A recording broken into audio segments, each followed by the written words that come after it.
आज के जो हमारे गेस्ट हैं वो इंडिया के सबसे पॉपुलर मोटिवेशनल स्पीकर्स में से एक हैं। Please give an energetic and warm welcome to the one and only Harshvardhan Jain.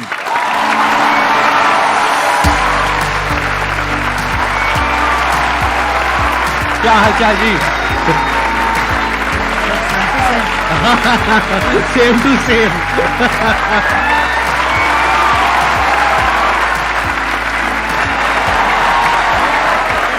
Please have a seat, बैठिए।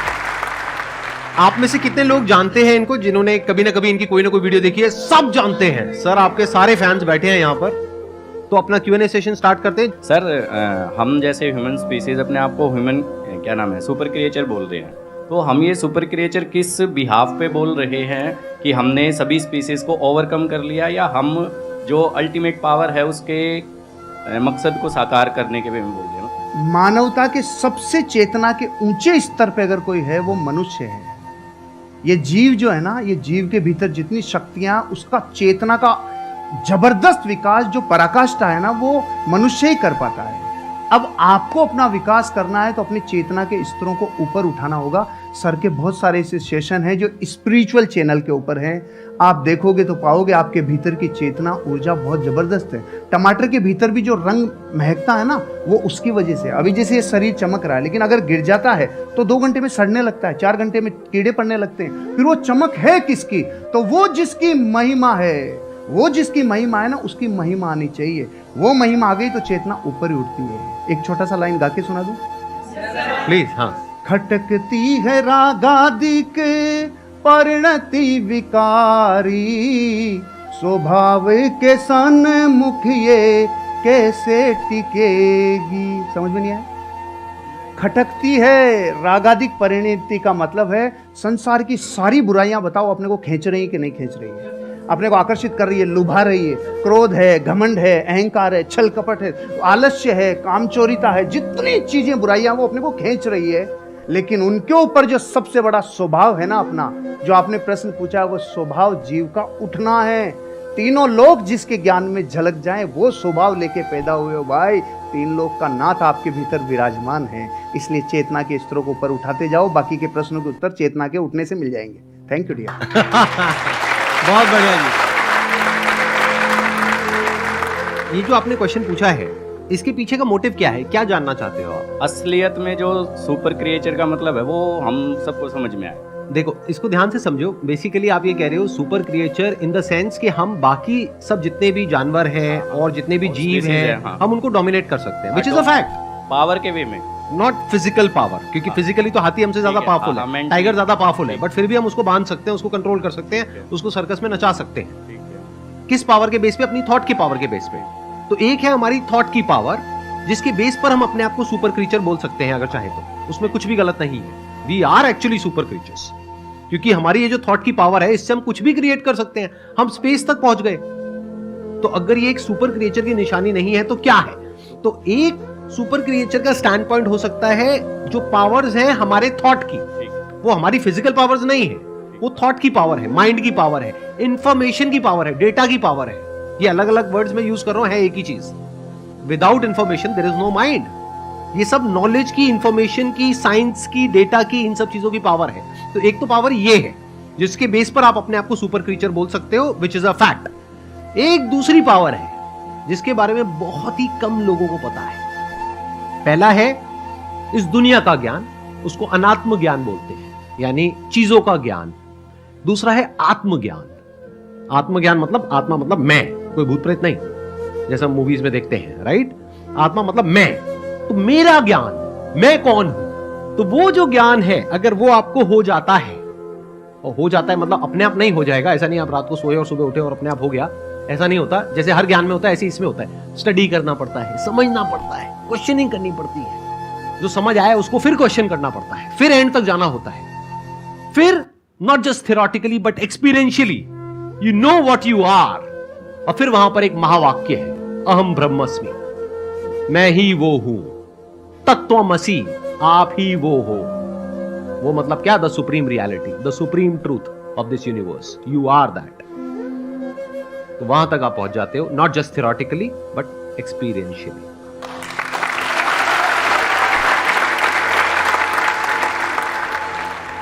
सर जैसे कि हम किसी पे ट्रस्ट करते हैं, बहुत ज़्यादा ट्रस्ट करते हैं उस पर, और मतलब उसके साथ हम हर कुछ शेयर करते हैं, चाहे हमारा फैमिली में है, कोई फ्रेंड में है, कुछ भी हो। जब वो एक बार हमारे ट्रस्ट को हर्ट कर देता है, वो हमें बहुत ही बुरा समझ लेता है और कुछ भी कह सकता है वो कभी भी। तो दोबारा अगर उससे रिलेशन बन रही है, हमारी बातें करनी स्टार्ट हो रही है, सब कुछ हम इग्नोर करके, तो क्या सर दोबारा से उस पर हमें वही ट्रस्ट पहले वाली लानी चाहिए, उसके साथ शेयरिंग करनी चाहिए, या उसके साथ मतलब खुल के हम बातें कर सकते हैं कुछ भी? नेपोलियन हिल से जब जीवन में सबसे बड़ी सीख को लोगों ने कहा ना, एक लाइन में बता दो। नेपोलियन वो व्यक्ति हैं जिन्होंने 25,000 से ज़्यादा लोगों के ऊपर कई वर्षों तक अध्ययन किया, और फिर एक व्यक्ति राजस्थानी मारवाड़ी गया, उन्होंने कहा साहब हमें पूरा ज्ञान नहीं चाहिए, एक लाइन में बता दो, एक लाइन में बता दो। तो उन्होंने पता है क्या बोला? डोंट टेक इट पर्सनली, दिल पे नहीं लेना, दिल पे नहीं लेना, क्योंकि रास्ते में तो स्क्रैच होंगे, हम इमोशनल हैं, हमारे स्क्रैच तो होंगे, लेकिन अगर दो लोगों को अर्धनग्न करके दौड़ा जाए, एक को तेल लगा के और एक को सूखा, तो मिट्टी ज़्यादा कौन लाएगा? तो तेल लगाना बंद कर दो, यहाँ नहीं, दिल पे तेल लगाना बंद कर दो, हृदय पे लेना बंद कर दो, नहीं तो जैसे ही मार्केट में जाएंगे लोग तो आपको कुछ कहेंगे। तो पहली बात तो दिल पे नहीं लेना, क्योंकि दिल पे लेते लेते तो खत्म ही हो जाएंगे, फिर सबका दिल पे लेते चले जाएंगे, एक बात। दूसरी बात, आप कह रहे दोबारा ट्रस्ट करें कि नहीं करें, सोच समझ के, विचार करके, क्योंकि जिस व्यक्ति ने एक बार ट्रस्ट तोड़ा है तो फिर वहां पर एक सिद्धांत लागू होता है, प्रेम भाव हो सब जीवों से, विश्व के हर जीव से प्रेम हो भाई, करुणा स्रोत बहे दुखियों पे फिर विशेष करुणा बहनी चाहिए, प्रेम भाव हो सब जीवों पे, करुणा स्रोत बहे दुखियों पे, दुर्जन में मध्यस्थ विभो, ये जो दुर्जन है ना उसमें फिर थोड़ा मध्यस्थ विभो उनपे, और गुणी जनों में हर्ष प्रभो, जैसे सर गुणीजन है तो ऑटोमेटिकली हृदय से एक श्रद्धा बहती है। तो प्रेम भाव हो सब जीवों में, गुणी जनों में हर्ष प्रभो, करुणा स्रोत बहे दुखियों पे, दुर्जन में मध्यस्थ विभो। दुर्जन से थोड़ा दूरी बना के रखिए, आगे बढ़ जाएंगे। ट्रस्ट तोड़ने का मतलब क्या? वो छोटा भी हो सकता है, बहुत बड़ा भी हो सकता है। छोटा मतलब क्या कि आपको कहा कि हाँ हम यहाँ पर घूमने के लिए जाएंगे, और एंड टाइम पे उसने कह दिया नहीं जाएंगे, ये भी ट्रस्ट तोड़ना है। और एक है कोई बड़े लेवल पे ट्रस्ट तोड़ना, यानी कि आपकी शादी हो गई है और कोई तीसरी बीच में आ गई है, I am just giving an example, या फिर उसने पैसा आपसे लिया बोल करके कि 15 दिन में दूंगा या दूंगी, और बहुत पैसा आपसे ले लिया जो आपने कहीं से अरेंज करके दिया, उसके बाद में आप उसको फोन कर रहे हो, फोन ही नहीं उठा रहा है, 1 महीने तक 2 महीने तक, एक आध बार ना उठाए तो हो सकता है कोई जेन्युइन प्रॉब्लम हो, बट आपको समझ आ गया उसकी नियत ही नहीं है पैसे वापस करने की। तो जब आपको समझ आ गया है कि वो इंसान भरोसा करने के लायक नहीं है, तो दोबारा भरोसा क्यों करना है? तब तक जब तक कि उसको एक्चुअल में पश्चाताप नहीं होता है। इंसान बदलता है, ये प्रकृति बदलती है, सब कुछ बदलता है, इस दुनिया में एक ही चीज कांस्टेंट है, दैट इज चेंज, सब कुछ बदलता है। तो हो सकता है वो इंसान आज ट्रस्टवर्दी ना हो, लेकिन 6 महीने बाद या 1 साल बाद वो पूरी तरह से बदल जाए। तो आपको देखना है कि क्या वो उसकी एक गलती थी, गलती किसी से भी हो सकती है, आपसे भी हो सकती है, मेरे से भी हो सकती है, इनसे भी हो सकती है, तब तो ठीक है, उसने पश्चाताप कर लिया और बार बार आपको सॉरी बोल दिया, कर दिया, बात खत्म। बट क्या वो उसकी फितरत है? क्या वो दुर्जन है? जैसे इन्होंने वर्ड यूज किया दूरजन, मतलब कि ऐसे जनों से दूरी रहो, दूरी बना करके रखो। सर जैसे कि आप बता रहे रिश्तेदार हो गए या फिर लोग हो गए, इनको इग्नोर करो, राइट? बट अगर बात हो जीवन साथी की, आप उनके लिए मतलब सब कुछ कर रहे हैं, सब कुछ मतलब कि जैसे कि घर संभालना हो, बच्चे संभालना हो, साथ में उनका फाइनेंशियली भी उनको हेल्प करना हो, बट हम उनसे सिर्फ एक ही चीज़ चाह रहे हैं कि अगर वो हमें थोड़ा सा समय दें, पूछे कि आप कैसे हैं, क्या है, बट वो चीज़ होता नहीं है। तो उसको कैसे रियलाइज़ कराएं, या फिर उस इंसान को हम अपना फीलिंग कैसे बताएं? किसी भी इंसान को आप रियलाइज करवाना चाहते हैं तो यही है रियलाइज नहीं करवाने का तरीका। मत करवाइए, अपने हिस्से का काम करवाइए। डेरेन हार्डी से एक पति पत्नी तलाक की नौबत पे पहुंच गए। उन्होंने कहा कि देखो साहब हमारी काउंसलिंग करा लो, आखिरी मौका है, हम फिर छूटने वाले हैं, अलग अलग होने वाले हैं।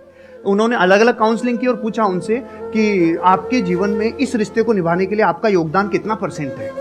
तो पति ने कहा हाँ 50 मेरा है, 50 इसका है। पत्नी ने बोला 50 मेरा, 50 इसका है। उसने कहा बस यही रोग है तुम्हारा कि तुमने 50-50% रिश्ते को बांट रखा है। जिस दिन आप ये कहोगे नहीं इस रिश्ते को निभाने की जिम्मेदारी मेरी 100% है, उस दिन से आप जीवन में, क्योंकि आप अपने हिस्से का काम करो, उसका नहीं। अब ये तो है जो फैक्ट है। अब बात करते हैं जो रास्ते में आने वाली घटनाएं जो अनिवार्य है। आप और हम जब ये यात्रा करते हैं ना, पति पत्नी वाली यात्रा, आपके साथी वाली यात्रा, तो जीवन बदलता ही बदलता है। चंद्रमुखी काल आएगा ही आएगा। सूरजमुखी काल आएगा ही आएगा, और एक टाइम पे ज्वालामुखी युग आएगा ही आएगा। ये रिश्ते में उफान आता ही आता है। यहाँ पे देखो ना आप, शुरुआत में गाने कैसे होते हैं, चोरी चोरी दिल तेरा चुराएंगे अपना तुझे हम बनाएंगे। सुशीला बैठी है ना इधर, इसलिए मैं ये गाता था, इसलिए बताया मैं। अच्छा, आपकी वाइफ भी आई हुई है? सुशीला आई है ना। अरे big round of applause for her. हाँ, नमस्कार जी, नमस्कार। एक बार ये कंप्लीट कर लें, उसके बाद आपसे कुछ बात करूंगा। हाँ, yes, yes। फिर गाने थोड़े दिनों के बाद थोड़ा बदल जाते हैं। जिंदगी में कोई कभी आए ना रहा। बदलते हैं कि नहीं बदलते? बदलाव को स्वीकार करना चाहिए, परिस्थितियों को अपना काम करने देना चाहिए। लेकिन आप जब पूरी ताकत इस पे लगाते हो ना कि सामने वाले को रियलाइज हो, नहीं होगा, फिर हमने उल्टी तरफ रास्ता, उल्टी तरफ अपनी ताकत लगा दी। आप अपने हिस्से का काम करो, एक दिन उसको जरूर समझ में आएगा। अब एक स्पिरिचुअल आंसर भी है। आपको पता है इन रिश्तों में कौन आता है? जिसका पिछला कैरी फॉरवर्ड बाकी हो, पूरा बदला लेगा, पूरा वसूल करेगा जितना बाकी था ना। क्योंकि पिछले बहू में वो पत्नी थे, आप पति थे, तो जितना अब समझ लो आप, मतलब कैरी फॉरवर्ड रिश्तों में आते ही वो है। क्योंकि अब जमाना बदल गया, युद्धों का जमाना नहीं है भाई, अब जमाना बदल गया। तो यहाँ बेरी बन के कई बार रिश्तों में लोग आते हैं जो अनंत काल के लिए आए हैं। इसलिए एक ही रास्ता है, सबसे क्षमा, सबको क्षमा, यही है परस्पर उपग्रह जियो नाम। Thank you.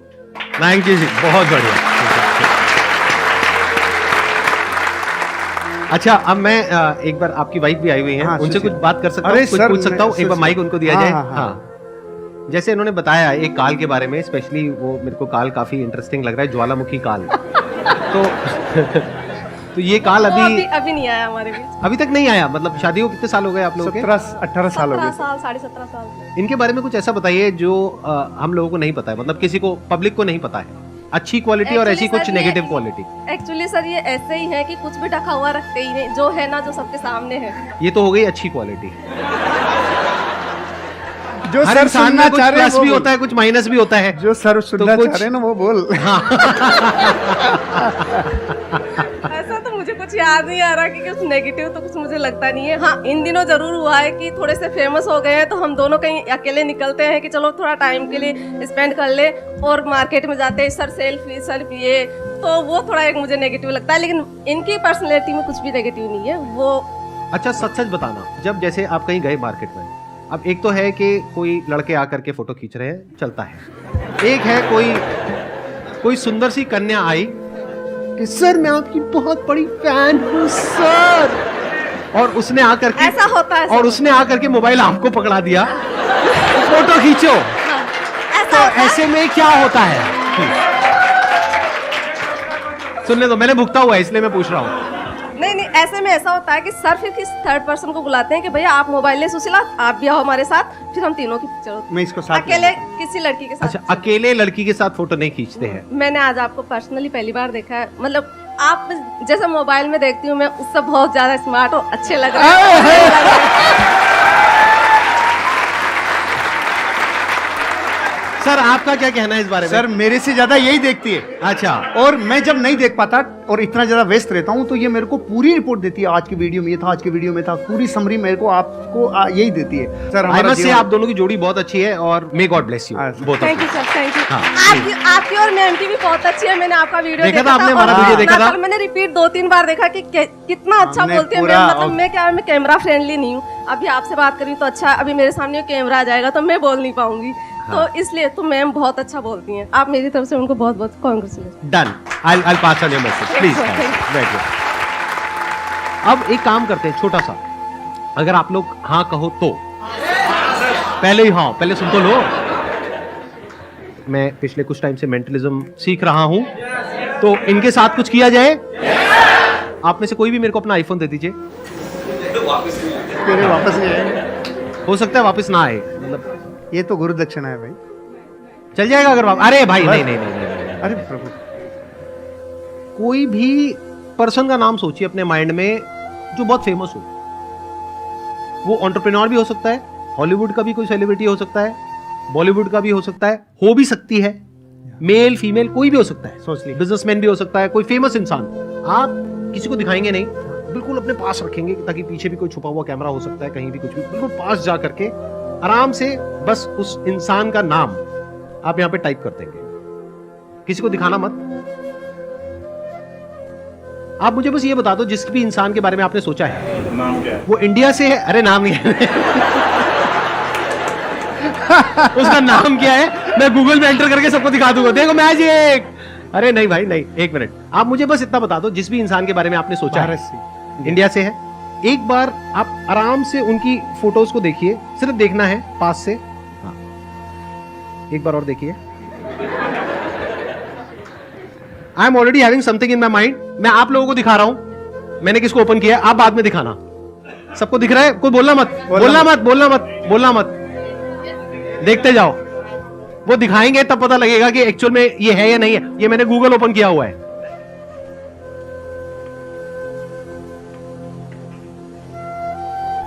दिखाओ सर कौन है। सच में?